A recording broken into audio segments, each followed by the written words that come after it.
or gbnews.com, or wherever you get your podcasts. This is GB News, the People's Channel. Every Saturday, 10 till 12, we'll bring you all of the news that you need to know. We'll also remind you that there is so much to smile about. It's my favourite time of the week. I get to relax, enjoy some light-hearted stories, and let Ellie teach me about fashion too. That's Saturday Morning Live, every Saturday, 10 till 12. Only on GB News, Britain's news channel. This is Britain's Newsroom, where your voice matters. It's just astonishing. With expert analysis and honest opinion, we don't just keep you informed. We bring you unique perspectives you won't see anywhere else. Can't argue with any of that. When the news happens, it happens here. On Britain's Newsroom, weekdays from 9:30 a.m. Only on GB News.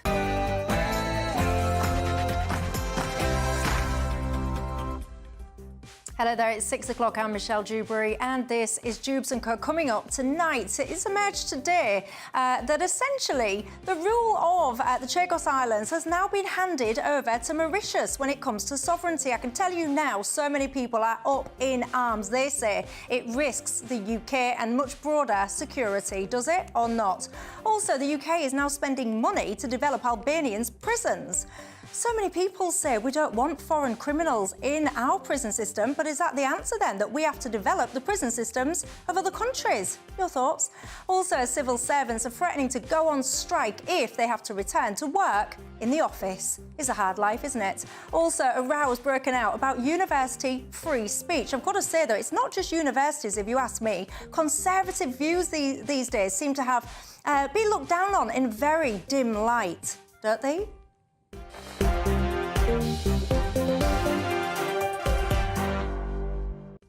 All of that and more, but first, the 6 o'clock news.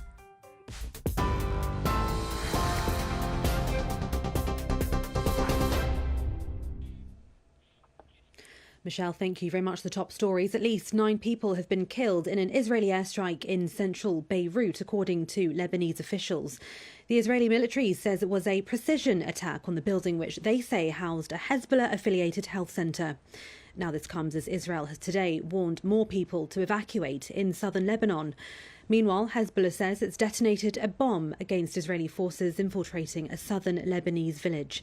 Israel is carrying out an offensive against the Iranian-backed terror group Hezbollah, which partly prompted Iran to launch around 180 ballistic missiles at Israel. Meanwhile, more than 150 British nationals have left Lebanon on the first UK government-chartered flight out of the country yesterday. Foreign Secretary David Lammy confirmed there will be additional chartered flights to help those who want to leave, as he warned about the ongoing volatile situation.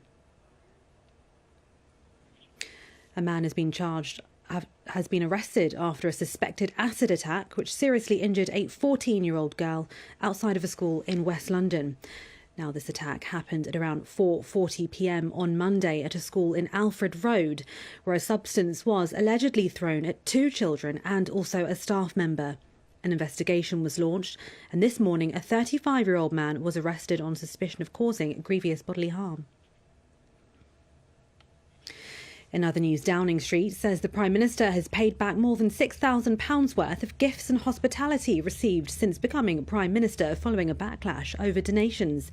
It comes as the Labour peer at the centre of a row over donations to Sir Keir Starmer has been placed under investigation by the House of Lords standards watchdog. Lord Ali faces a probe over what is being called the alleged non-registration of interests.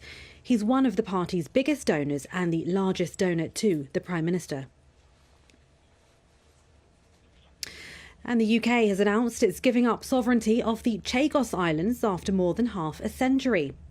The deal, reached after years of negotiations, will see Britain hand over the Chagos Islands to China ally Mauritius. It includes the tropical atoll of Diego Garcia, which is home to a military base used by the UK and the US. Under the agreement, the base will remain under UK and US jurisdiction for at least the next 99 years.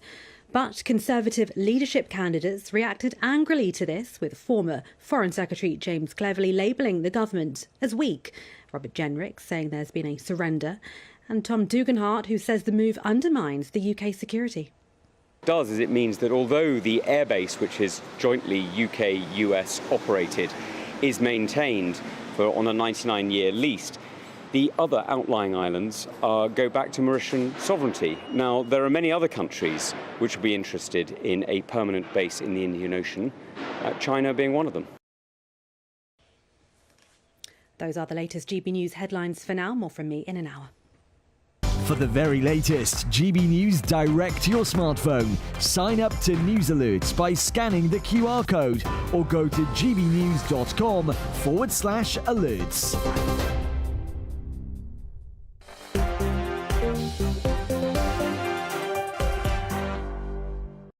Thank you very much for that. I am Michelle Dewberry and I'm keeping you company until 7 o'clock tonight. Alongside me, my panel, I've got Matt Goodwin, the pollster and academic, and Sean Simon, the former Labour Minister. Good evening to both of you. Good evening. You're very welcome tonight, as are each and every single one of you at home as well. And you know the drill. You can get in touch with me all the usual ways. You can email me at gbviews@gbnews.com. You can tweet or X me. Or you can go to the website, gbnews.com/yoursay. You can talk to me and to each other there. So wherever you are, as I said, you're very welcome tonight. Look, Diego Garcia, if I'd have said those words to you, I don't know, a few days ago, would you have thought it was a footballer, a gangster? Would you have known what on earth I was talking about? Well, of course, I imagine that perhaps by the end of today, you certainly will now know those words. Before we get into this story, of course, we're talking about the sovereignty of the Chagos Islands. Let me hand over to our political editor, Christopher Hope. Christopher. Oh, in fact, actually, bear with me. He's just getting ready to come and sit down because I want to start this story with an explainer because I think sometimes we in the news, we're a little bit guilty. Something happens and within nanoseconds, everyone becomes an expert, an armchair expert on the subject.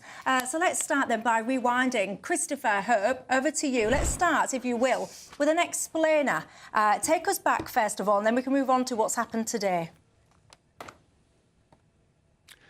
Hi, Michelle. Yeah, welcome to Westminster, to our studio. That's right. With these Chagos Islands, they're thousands of miles from this country, but it's caused a right political battle today. You've got the Labour government. They have agreed to hand over sovereignty of these islands to Mauritius, which has links to China. They have got a guarantee that on the Diego Garcia air base on the Chagos Islands, which we can keep running with the US for another 100 years. That's what they are looking at. But there's big concerns about whether it undermines us on an international stage, because the importance of the UK to America is because of our interests around the world as well as being close allies. So having that interest in the Indian Ocean has been able to support us with dealing with the increased bellicose behaviour in the region from China. And also there's a wider concern about Labour. There's a government here led by leaders who take the knee on Black Lives Matter. Are they concerned and worried about elements or fragments of our imperial past, and maybe even embarrassed about that and want to try and give those areas up? So giving up land is a big deal for any government, and that's why it's so important. Arguably one of the most important thing this government has done in the past 3 months since it was formed.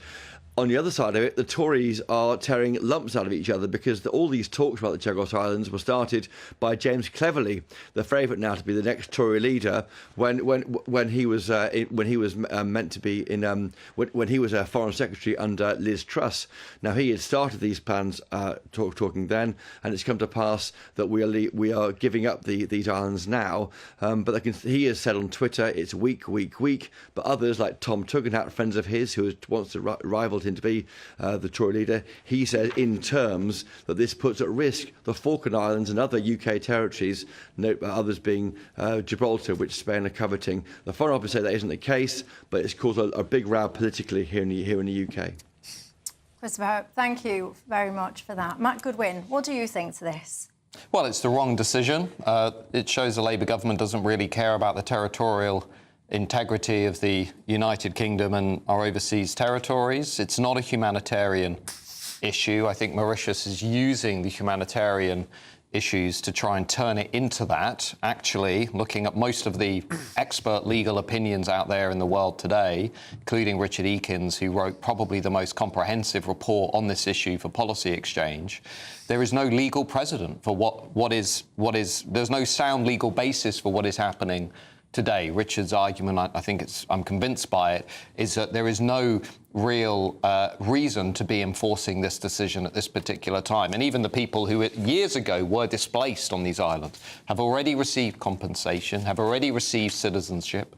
And more fundamentally, Michelle, I think this is a great day for China. It's a great day for China in terms of having potentially a strategic position in the Indian Ocean.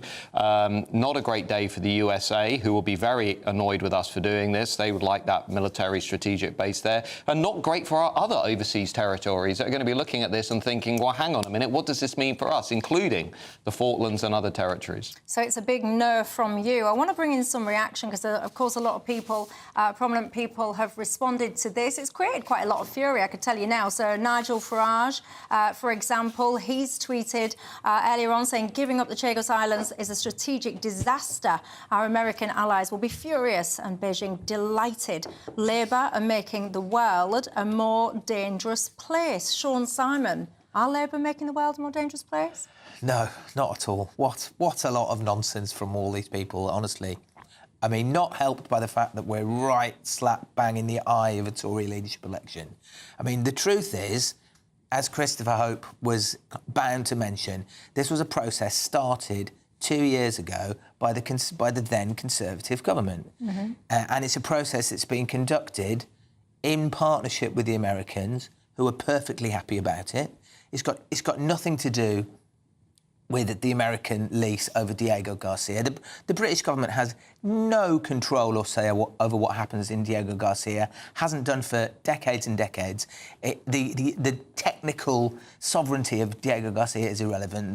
The Americans have had their lease extended for another 100 years. They totally control the atoll, and the strategic significance is completely unchanged, and all the rest of it is absolutely fabricated fluff and utter nonsense. But Mauritius is aligned with China. But like, Mauritius is a holiday resort. Like, Diego Garcia is what matters. It's by far the biggest atoll in the Chagos Islands. The American control, like Diego Garcia is the most kind of secretive, ultra militarized strategic outpost pretty much in the world. Like, the Americans don't let anybody on it. Like, the idea that Mauritius is going to start causing the Americans problems, it's a preposterous and ridiculous idea. Let's say you're sitting in the Falklands or another overseas territory right now watching these developments, what do you think you're thinking? I'm thinking, I mean, who knows what those people are thinking? I could take a guess. I think they're probably thinking we no longer really care about preserving the territorial integrity of our overseas territories. No, they're not, because it's completely different. Because the difference in the Falklands and Gibraltar, for instance, and the Chagos Islands, is that Falklands and the Gibraltar are full of people who have very clearly, repeatedly voted that they want to remain British. And there is no chance that a Labour government will mess with that at all. Not the Falklands, not Gibraltar, not anywhere like that. The Chagos Islands, which nobody in this country, as Michelle said at the beginning, had even heard of last week, are simply not in that category.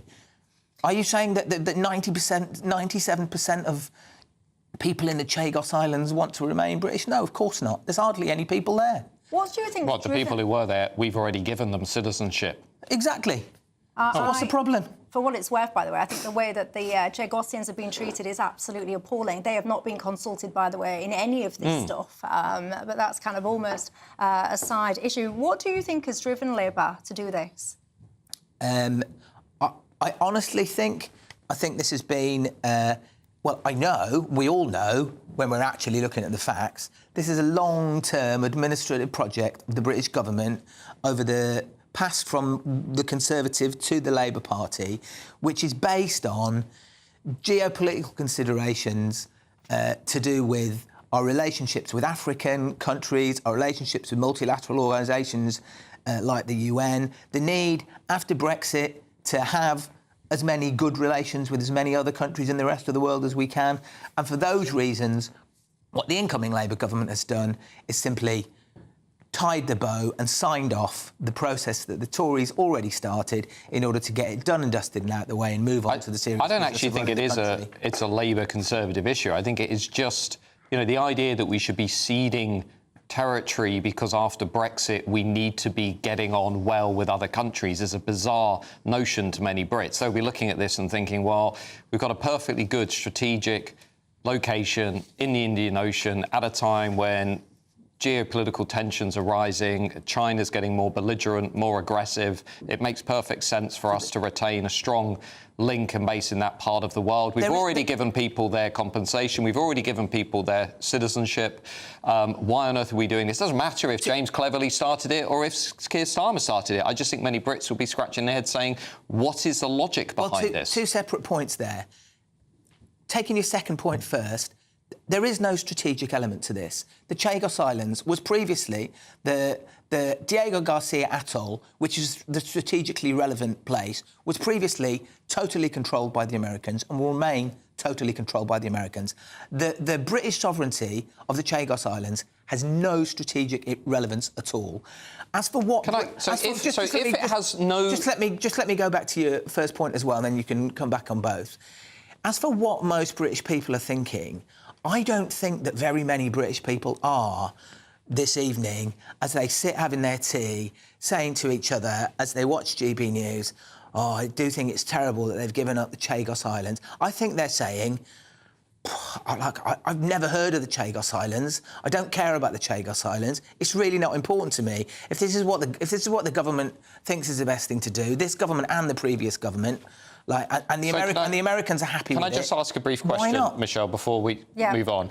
If this has no strategic significance whatsoever, which is your view, then why is it all afternoon I've watched one former defence minister after another, one senior lawyer after another, one major think tank after another come out and say this is a strategic mistake on the part of the UK? What do you know that they don't seem to know? Because whether I look at people like Grant Shapps, Policy Exchange, Richard Eakins, among others... Grant Shapps is not an expert. Grant Shapps is a Tory trying to make a point. He's also a former cabinet minister, but among others... Tory.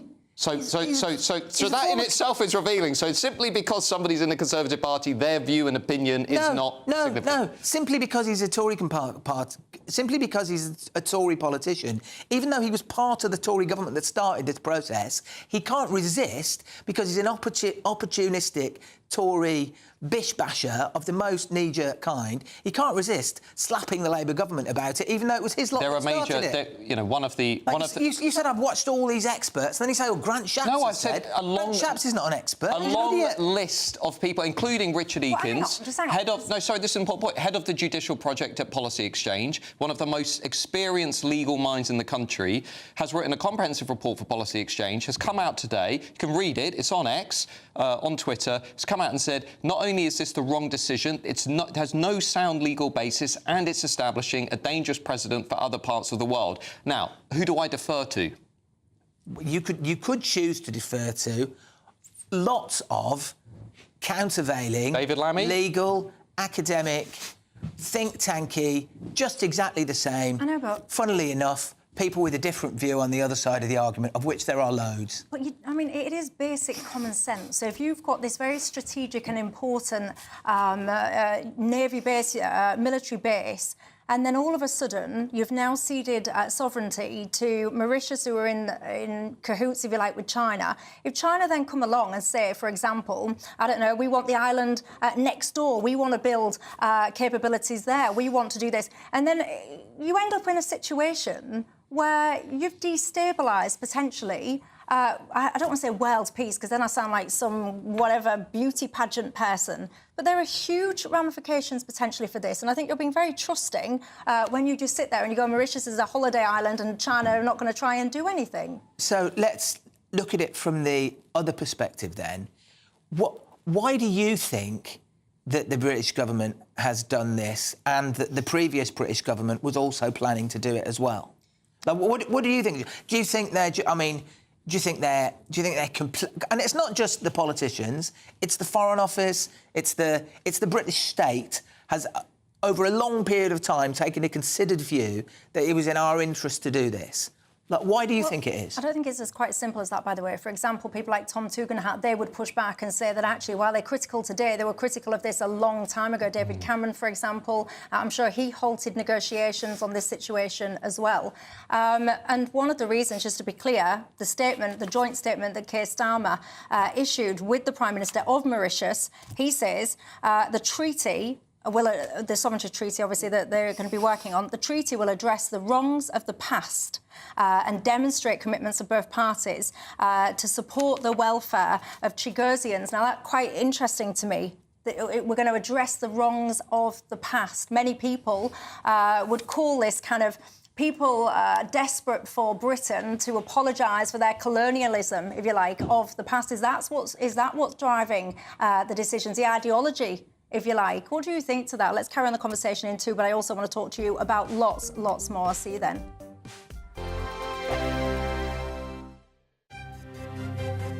GB News Breakfast, every day from 6 a.m. It was revealed that former Prime Minister Boris Johnson had what they called a manly pep talk with Prince Harry in an attempt to persuade the Duke to stay in the UK. Let's talk to former Royal Gardener Jack Stooks and Royal commentator Richard Fitzwilliams. Morning to you both. Richard, what do you think? Do we need to forgive and forget? Well, firstly, I mean, they don't want to come back, and at the moment, absolutely not. I mean, you'd have a circus every single royal event that involved the Sussexes. You'd have the focus on them and so forth. It would, in reality, be completely impractical if you consider that in the past 4 years, they've conducted a guerrilla war against the royal family. They've done enormous damage to it. OK, Jack, I know that over the many years you worked for Prince Charles, you got to know both of the boys very well. And you're a bit fed up with the negative way that certainly we now in the media in Britain talk about Harry. What have they actually done that's been so awful that Britain can't let them come and go as they please? All they've done is be themselves. So Harry chose to marry Meghan. You know, everybody has an opinion, and completely everybody's entitled to that opinion, like them or loathe them. That's the opinion that people have. But they haven't been given a ban on not coming back to England. So if they want to come back to England, let them come back to England. If they don't want to come back to England, again, they don't need to. It is their lives, and that's what Harry was banging on about at the time. He just wanted to have his life. The People's Channel. Weekdays on GB News. Wake up to breakfast every day from 6 a.m. Followed by Britain's newsroom at 9:30. At noon, it's Good Afternoon Britain. Followed by Martin Daubney from 3 p.m. Only on GB News. The People's Channel. Britain's news channel. We're proud to be GB News, the People's Channel. And as you know, we always love to hear your views. Now, there's a new way of getting in touch with us at gbnews.com/your say. By commenting, you can be part of a live conversation and join our GB News community. You can even talk to me, Bev Turner, or any of the members of the GB News family. Join me, Nana Akwe, for an informative, interactive news programme with a difference. It's fun. No, he didn't say that, though.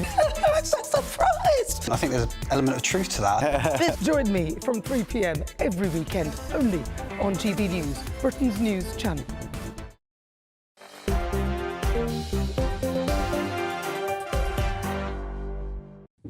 Hi there, I'm Michelle Dewberry and I'm with you till 7 o'clock. Matt Goodwin and Sean Simon remain alongside me. Well, look, we're talking about the Chagos Islands and we're looking at why, for example, have the Labour government done this? Well, as I was just explaining, the joint statement that was issued from Keir Starmer and the Prime Minister of Mauritius says this treaty will address the wrongs of the past. Now, I've got to say the Chagos Islands, they're often referred to as the last British colony in Africa. And the way that we've behaved in the past does raise a lot of eyebrows among a lot of people. So is this whole kind of decision, ideology over strategic thinking? Well, I'm sure there are lots of people in the Labour movement who will see it that way, in the same way that they're now trying to impose political dogma into our schools through the teaching of things like white privilege, whiteness, decolonisation. I've seen that in universities, for example, where basically left-leaning institutions are of this view that Western nations are inherently imperialist and racist and oppressive. So there'll be many people today in the Labour movement who will view this through that lens. The reality, of course, is actually it's not to do with that at all. The humanitarian issues have already been dealt with. We've given compensation to people affected in earlier years. We've given them citizenship. They haven't been consulted during these negotiations. And Mauritius is clearly playing the humanitarian card to make this seem as though it's something it's not. And by the way, on the humanitarian thing, yeah, great idea. So you're coming at this from the perspective of humanitarian issues while pushing these territories closer to China. Yeah, that's a really interesting strategic approach. See what you're doing there. Phoebe, one of my viewers, says, Michelle, I was in tears when the government handed Hong Kong over to the Chinese. It was clear the population there didn't want it, but they did it since. She says, shame on our government for letting us down again. Military experts are all saying it's a strategic location for us. She says she feels that this country is on a rapid decline. Sammy says, Michelle, the Chinese must literally be doing cartwheels tonight. Ali says, I just can't understand why we have done this. Why? I think that is the million-dollar question. And Julia said it's not just about the sovereignty, it's also millions of pounds as well. You're quite right in the point that you pick up there, because we are going to be giving money to support this endeavour as well. Sean, where are you on this whole kind of concept of trying to right the wrongs of the past? Well, you yourself, earlier on, Michelle, you said you were, had always been really shocked and upset by the way that the Chagosians, I'm never sure how to pronounce that. Chagosians, they were forced out. There was, depending on which statistics you read, there was between 1,000 and 2,000 people that were essentially displaced from those islands, many of them against their will. But then given compensation and citizenship. But that doesn't necessarily wholly right the wrongs of the past. So we just keep whipping ourselves and feeling shame and guilt forevermore? I don't feel any shame and guilt. And I also, notwithstanding that you keep talking about this one guy who works for a think tank who's apparently produced a devastating... Well, it's the most comprehensive report on this issue, which people can download. A devastating legal opinion that can't be challenged. But actually, the British government and state is kind of full of eminent international lawyers of every level who've reached strong conclusions for a long time that actually international law, which is what also most of the multinational international institutions say, international law says that we should give these islands back. And when you mentioned Hong Kong, Michelle, that's what it made me think. It was a Conservative government that gave Hong Kong back. And the reason they did it was just that we got to the end of a lease and we were honouring an international... When you say it's international law, which international law? Because this is the crux of the pushback that many people are experiencing today. So when you say it's international law, that all of this should be... Who? It isn't international law. It was advisory. But this is what I'm trying to ascertain. What is it you're referring to? Are you referring to the ICJ? Their conclusion? You said earlier that you think I'm being very trusting. Yeah. And basically, I am being very trusting.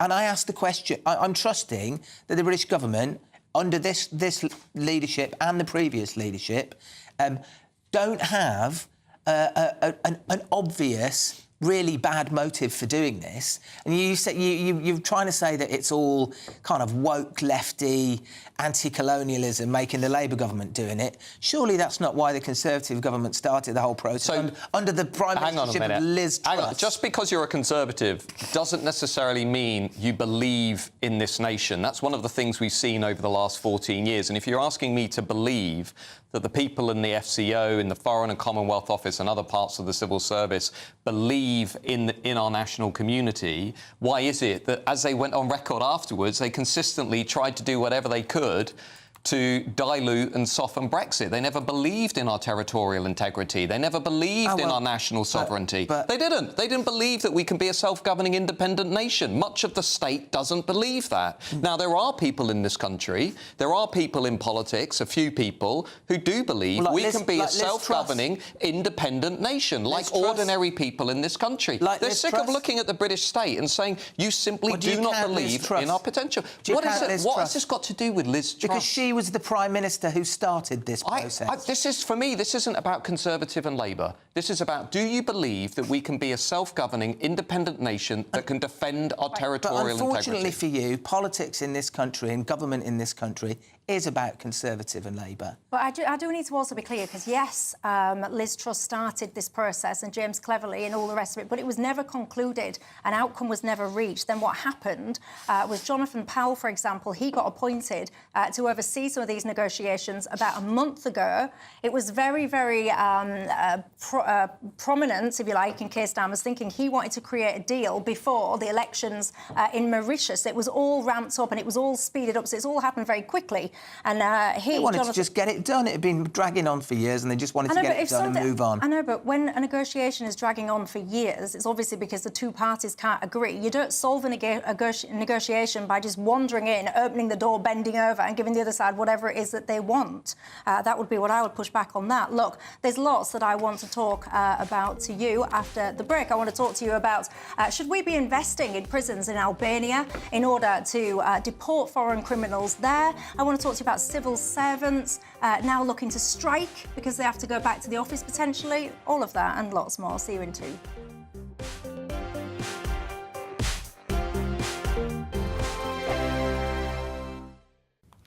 Hello, good evening and welcome to your GB News weather update brought to you by the Met Office.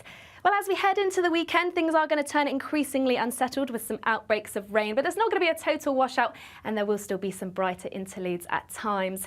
To end the week, though, we do still have high pressure dominating, bringing plenty of fine and dry settled conditions before low pressure generally takes hold as we head into the weekend.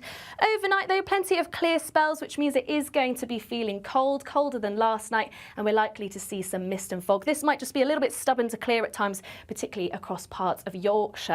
A different story in the west, though, as we start to see more and more cloud to spill into northwestern parts, even with some light rain by the time we reach Friday morning.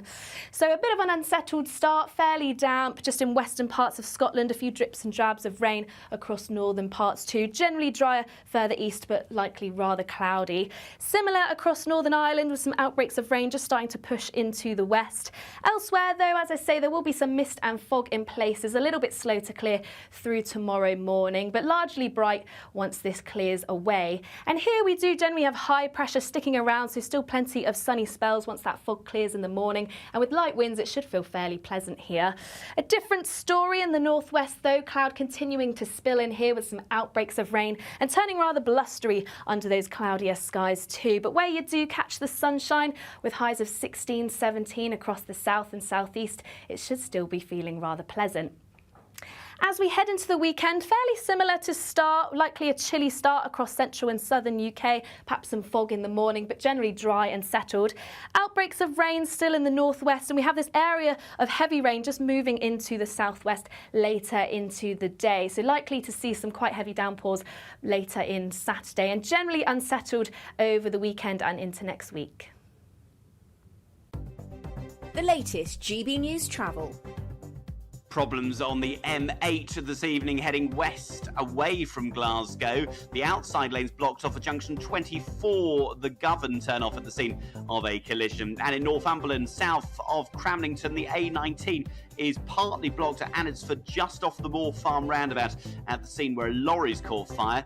Meanwhile, the M1 is really slow heading towards London through Hertfordshire at junction 6. The North Watford exit, a car broke down on the exit slip road, closing it where recovery work is underway. Northwest London at Kensal Green, the A404, the Harrow Road still closed for accident investigation work, and the M5 in Somerset remains shut southbound from junction 21 at Weston-super-Mare to 22 at Burnham-on-Sea. Recovery work following a spillage causing long queues. Trains can't run Ely to Peterborough after a train broke down at March. That's the latest. You can stay up to date throughout the day by visiting our website gbnews.com.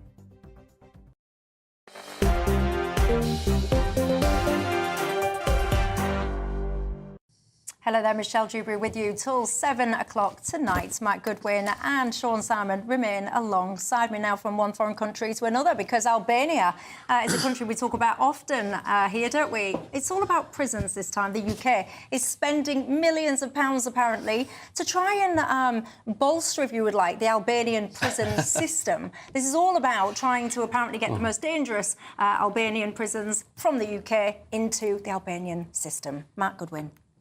Yes, I don't actually call it broken Britain anymore. I'm now calling it bonkers Britain, because this is absolutely bonkers. We have nearly 1,300 hardened, dangerous Albanian criminals in our prisons. In fact, we've got nearly 11,000 foreign nationals in our prisons who we could deport and make room for criminals and keep them in rather than release them early. But that's another story. Anyway, we've got nearly 1,300 Albanians in our prisons, costing us a fortune. Everybody said, by the way, when the Albanians were going to come in, that this was going to be bad news in terms of organised criminality, drug dealing, prostitution, etc. A couple of years ago, Edi Rama, the Albanian PM, comes over and he says, how dare you suggest that Albanians are disproportionately associated with criminality? Well, now we know they're the single largest nationality group in our UK prisons. And now we're paying £4 million to improve and refurbish prisons in Albania, right? Look at our prisons.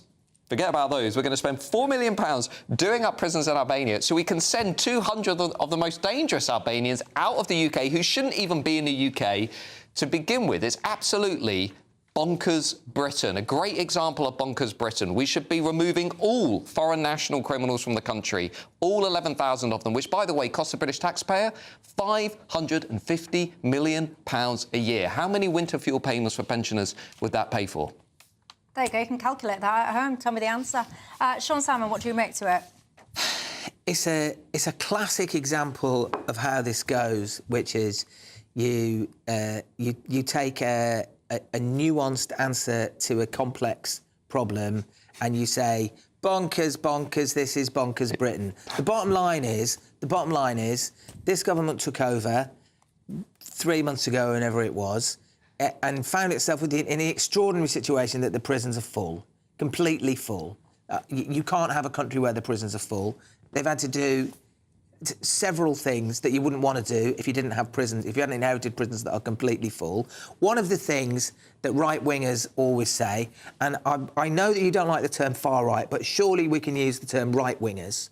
Like, we do have left and right, surely. I just feel, and I don't think... How is this a right-wing issue? It's about keeping the British people safe. It's a right-wing issue when you say, bonkers Britain, Albanians are devils... I don't think I ever said Albanians are devils. I said they're disproportionately more likely to commit crime. Like devils? What?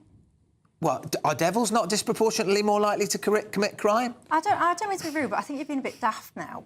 I think this has been a bit silly. Well, I think it was a silly start. Bonkers Britain, bonkers Britain. It's not bonkers. It is bonkers. It's a way of getting, like, we're constantly told, and I've heard you say, and you've just said it now again, like, why have we got all these foreign criminals in our jails? Fair enough. So here's a way that you actually can, and yes, you have to invest some money in it. Here's a way that you actually can get dangerous foreign criminals out of our prisons, send them back where they came from, and free up some rules. Do you want to know how we can get nearly 11,000 foreign national criminals out of our prisons and save the taxpayer £500 million a year? We can leave the ECHR for a start. We can start putting the safety and security of the British people ahead of international and European courts, and we can start saying that if we don't have enough space in our prisons, we're not going to spend £4 million of taxpayers' money doing up prisons in Albania. We're actually going to deport the 11,000 foreign national criminals in UK prisons and create space for criminals here in the UK and keep them in prison. But you can't just deport people just because they are originally Albanian, as you say, because of international law, because of British law. And you say we could leave the ECHR, but we haven't left it. Whereas this thing is going to happen straight away. We're doing this. It's a symptom of how our legal infrastructure, our legal system is not set up to put the British people ahead of international courts and conventions. Now, the Conservative leadership campaign, which is underway at the moment, I'm not saying I support any of the candidates, right? But as an example, one of the lines in that campaign is about should we or should we not leave the ECHR. The deeper issue underneath this question about why are we giving £4 million to Albania is why can't we deport foreign national criminals who pose a serious danger to British people? Why can't we simply remove them from the country, send them back to a safe country like Albania, without going through this tortuous process of having to spend £4 million doing up prisons in Albania? The answer is we need to exit the ECHR. We need to reform the Human Rights Act, which Tony Blair brought in, so we can fully control our own national community. This isn't rocket science. I don't think the Conservatives will fix it, by the way. I don't think the Labour Party will fix it. I do think there is a party that is advocating withdrawal from the ECHR. That's the Reform Party. We know that. That is one route into which we can get out of bonkers Britain. And I call it bonkers Britain because it is bonkers to most taxpayers that we are paying this amount of money to get criminals out of our country. So the bit that's missing is the notion... There's nothing missing. Well, I'm about to tell you what's missing. The bit that's missing is the notion that Britain gets anything from being a part of a whole global legal community. You have to have law between nations. Nobody is saying we don't have laws. No, we can just have a British Bill of Rights, or we could have an alternate legal regime which keeps the British people safe. Why are the small boats still coming? You either didn't hear or didn't listen to what I said. I am listening. You have to have the same old argument. You have to have law between nations. You have to have international law. So why? So why is Australia, New Zealand, Canada? Why aren't they adhering to the ECHR? They crickets. That's what's happening. Crickets. The way through this to stop us to be in this absurd situation is to put the safety and security of the British people ahead of international conventions and courts. They're sick of it. £550 million a year. £4 billion on the small boats crisis. It's outrageous. We need to put British pensioners before international courts and conventions that are stopping us from controlling our own country. It's pretty simple. It's just, do you want to go there as a political party? Labour don't want to go there. Conservatives don't want to go there. So I know why you think Labour doesn't want to go there. Why do you think the Conservatives don't go there? Why do you think... Because they're no longer a proper Conservative party. Why do you think, even in the midst of a Conservative leadership contest, when they are desperately trying to outdo each other every day to be as right-wing as they can, why do you think even Conservative leadership candidates are saying, even people like Kemi Badenoch, who's on the right of the Conservative Party running for leadership, saying things like, I'm not going to give you silly, easy answers like, let's just leave the ECHR and pretend that'll solve the problems, because I know that it won't. Why do you think that is? Because they're Tories. There you go. Is that as simple as that? Is this an oversimplification of a very complex issue? You will have very strong opinions on this at home. I'll bring you into the conversation after the break. I also want to talk to you. What goes on in institutions, universities, schools, whatever, when it comes to Conservative values? Are they welcomed or not? See you in 2. Martin Daubney, weekdays from 3 p.m. Princess of Wales has begun planning her annual Christmas Carol concert, marking her return to royal duties after chemotherapy.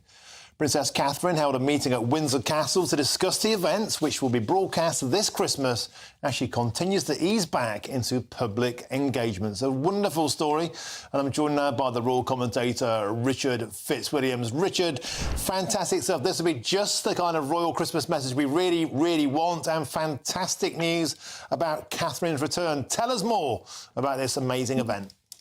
Well, you're absolutely right, because Together Christmas, which is her carol concert, it's been an annual since 2021. It's marvellous news because she's moving back toward royal duties, that's absolutely clear. And the question is, of course, when will we see her next? And, we're all looking forward perhaps to seeing her on Remembrance Day. I'm sure that is now a definite possibility at the Cenotaph, and subsequently, very definitely, for one of the highlights of the year at Westminster Abbey, which is her concert.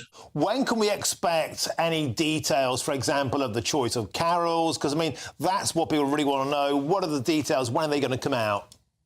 Well, I don't know when they will be released. Remember, even now, these meetings and these details, they're being very, very carefully managed. What we've got is very, very good news, but there's no doubt, as she made clear in her recent video message, there is still some way to go, and being cancer-free is her priority, obviously. So let's hope, and also let's hope we might see her at the Albert Hall for the Festival of Remembrance. Just a thought. GB News, the People's Channel. Welcome to State of the Nation, daily plunge into the stories shaping our country. I'm Jacob Rees-Mogg, and Monday to Thursday we bring you the insights, the facts, the truth about how our country is being governed. Because what happens in Downing Street matters down your street. Tune in to State of the Nation every Monday to Thursday, 8 to 9 o'clock. Only on GB News, the People's Channel, Britain's news channel. This Sunday, join me, Camilla Tominey, for an exclusive interview with one of the most controversial, influential and unique political figures of our time. Boris Johnson will be in studio discussing his new memoir, Unleashed, the gripping story of how he dealt with plotting politicians, problematic princes and a pandemic. From Boris bikes to Brexit and everything else in between. This Sunday at 9:30 a.m, only on GB News, the People's Channel, Britain's news channel.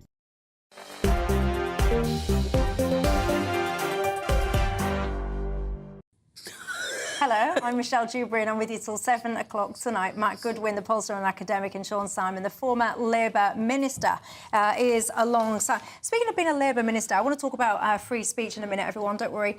This £6,000, I wasn't going to talk about it tonight, actually, because I spoke about it last night, Keir Starmer, but I can't resist. What do you make to him repaying £6,000 worth of his freebies?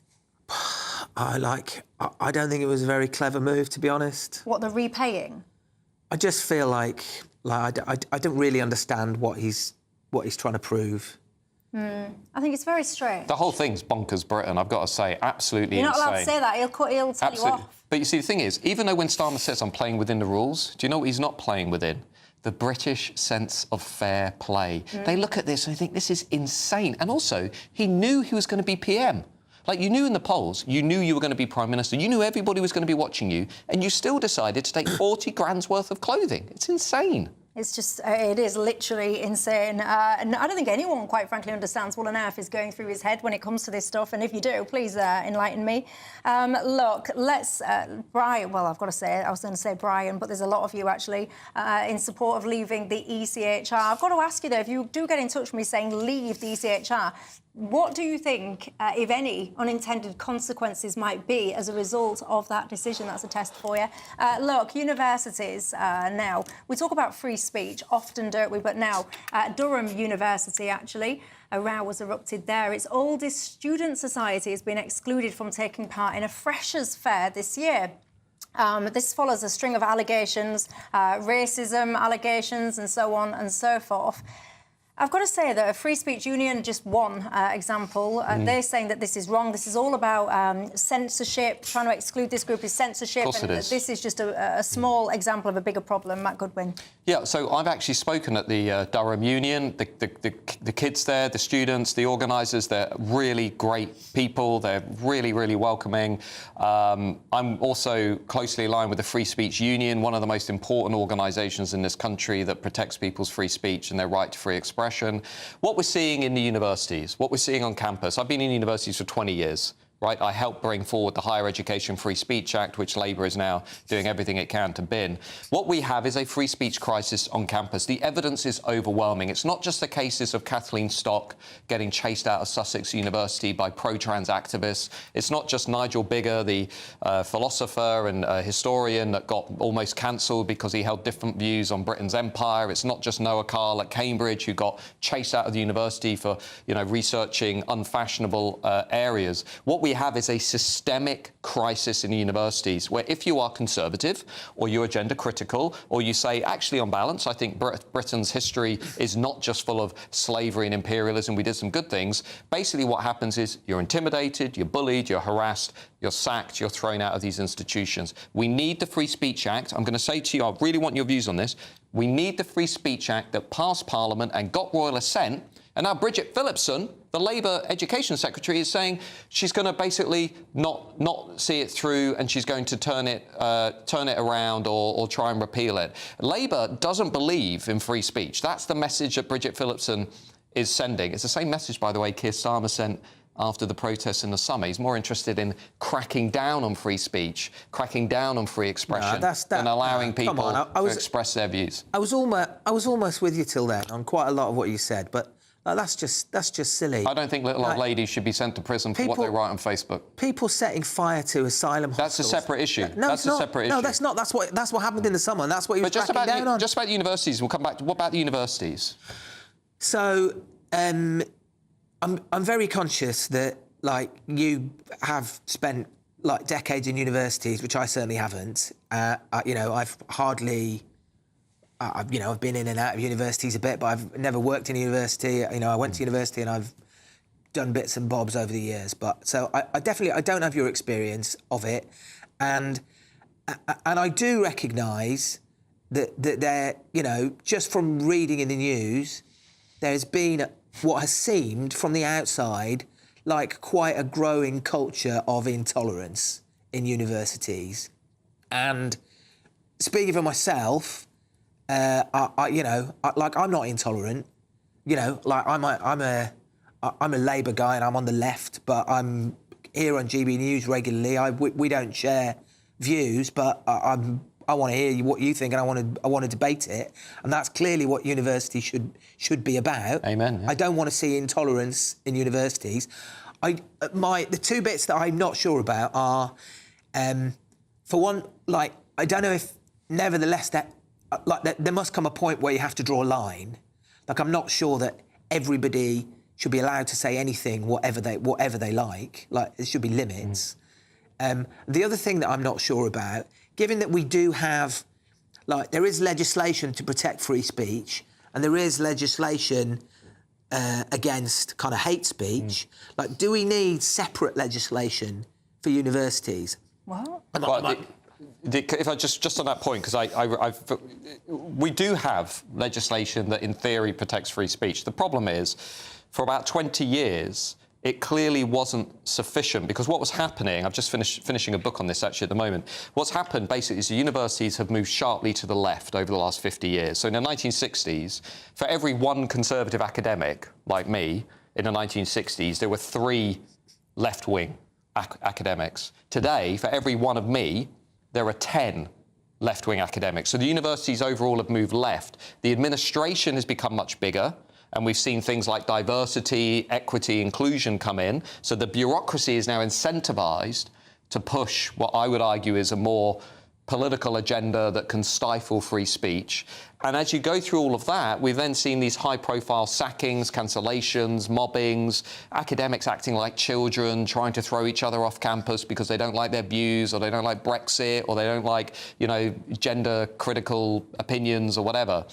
And so what a group of academics, including myself, what we did underground, basically, is we designed and delivered the free speech, the Higher Education Free Speech Act, which said to universities, well, you're not reforming yourselves. So what we're going to do is we're going to have this law on top of that existing legislation. If you sack Matt Goodwin because he happens to hold conservative views or he's pro-Brexit or whatever, Matt Goodwin can go to an independent organisation, can go to an independent regulator and can fine that university for violating his free speech and free expression. Now, the idea is that hopefully nobody actually gets fined. The idea is simply by having that, you bring about this cultural change. I mean, Durham University, great university, oldest university for free speech, one of the oldest, apart from Oxford.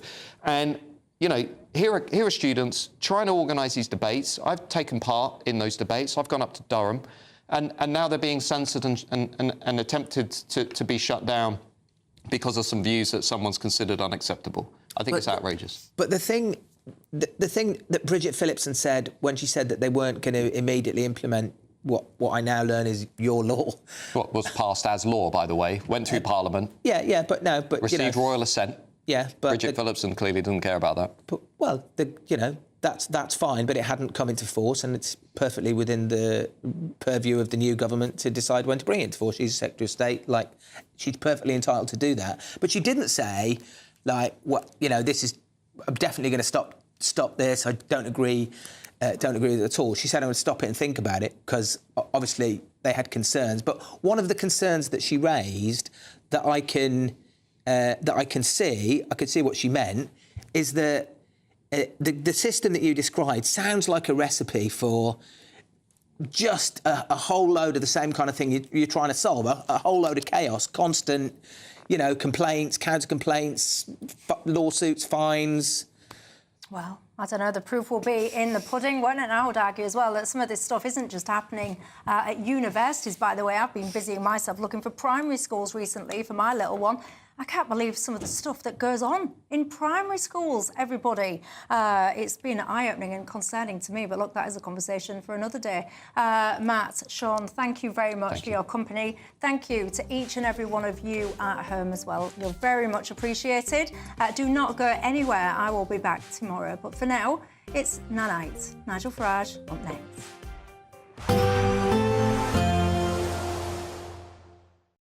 We'll see a cold snap, which will quickly develop into a warm front. Boxed Boiler Repairs, sponsors of weather on GB News. Hello, good afternoon and welcome to your GB News weather update brought to you by the Met Office. Well, to end the week, we can expect a chilly start with some fog in places, but there'll still be plenty of fine and dry weather away from the northwest. To end today, though, we still have high pressure dominating the weather across the country, bringing plenty of fine and settled weather to end the day today. A bit of a change from the northwest, though, as we start to see this frontal system just clip parts of the northwest, so turning cloudier here into the evening with some outbreaks of rain by the time we reach the morning. Elsewhere, though, plenty of clear skies, so it is going to be feeling cold, colder than last night, in fact, and we can expect to see some mist and fog by the time we reach the morning too. And this might just be a little bit stubborn to clear, particularly across parts of Yorkshire by the time we reach tomorrow morning.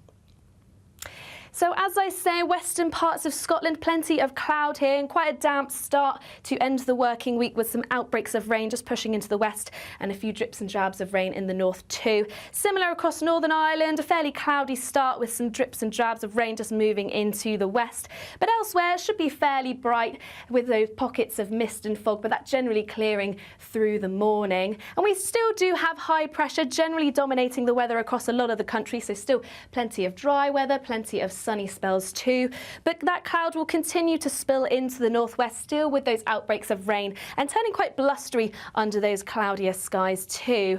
Elsewhere though, we do have lighter winds, and where you do catch the sunshine, it would generally be feeling rather pleasant. Highs of 16, 17 across the south and southeast.